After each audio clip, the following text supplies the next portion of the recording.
Ang Marilake ay kilala bilang isang natatanging destinasyon para sa mga motorista, turista at mahilig sa kalikasan sa Luzon. Ang pangalang ito ay hango sa mga lungsod at probinsyang dinaraanan ng kalsada katulad ng Marikina, Rizal, Laguna at Quezon. Ang Marilake Highway o tinatawag ding Marikina Infanta Highway o R6 ay isang mahabang kalsadang nag-uugnay sa mga lugar na ito patungo sa mga tanawin sa kabundukan, kagubatan at ilog. Alam mo bang bukod sa magandang tanawin at lamig at simoy ng hangin ay marami ka pang pwedeng puntahan sa lugar na ito? Ito ay ang Palaya Natural Farm. Tara!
Talagang hindi sayang ang oras mo dito, no?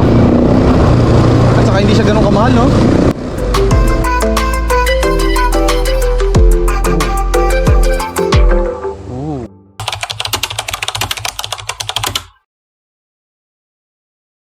Umalis kami sa Imus ng alas 3 ng madaling araw.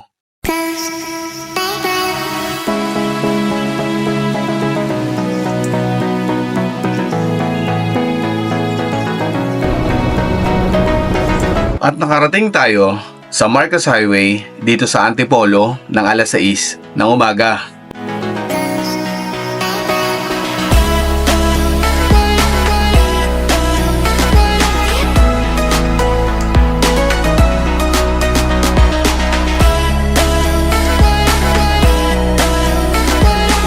Dahil napaaga ang aming dating at sa sobrang lamig sa lugar na ito, naghanap muna kami ng aming makakainan at dito kami napunta sa Cafe Caterina. At tingnan mo naman ang view, napakaganda habang ikay kumakain at makikita at matatanaw mo ang Sea of Clouds at mga bundok na napakaganda sa mata. Ano tayo? Ano tayo? Sarap. Sarap. Sarap na.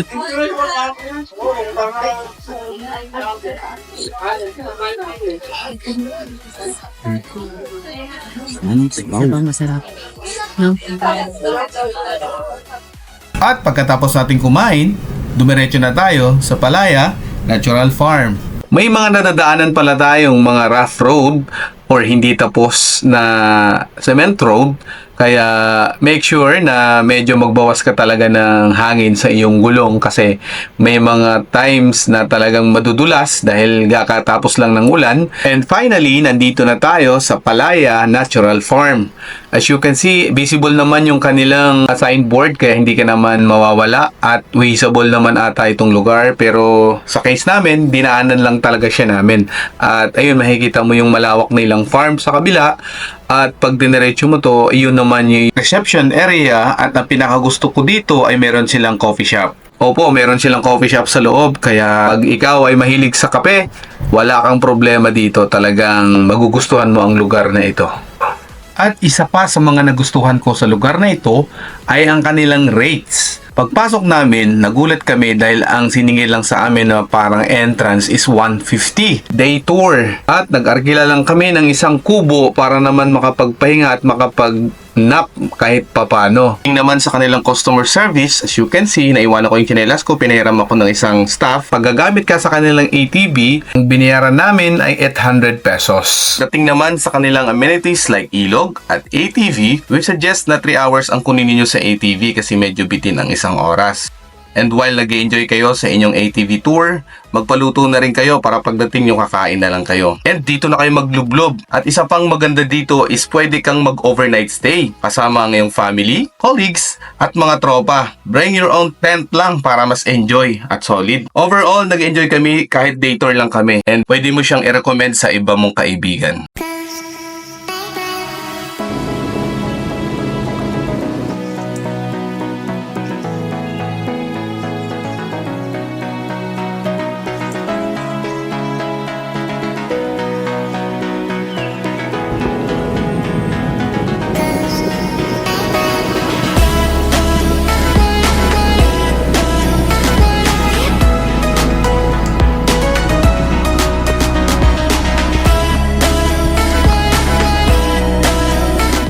Okay, natapos na yung ating adventure dito sa Palaya Farm. Ang ganda ng ating karanasan dito sa Palaya Farm Resort, no? At sakaya tayo next. Gahanap tayo ng lugar na kasing ganda na ito. Tipong nakaka-refresh, no, ng ating isip. Isipin mo, hindi siya ganun kalayo. At the same time, pwede kang mag-2 gulong or 4 na gulong.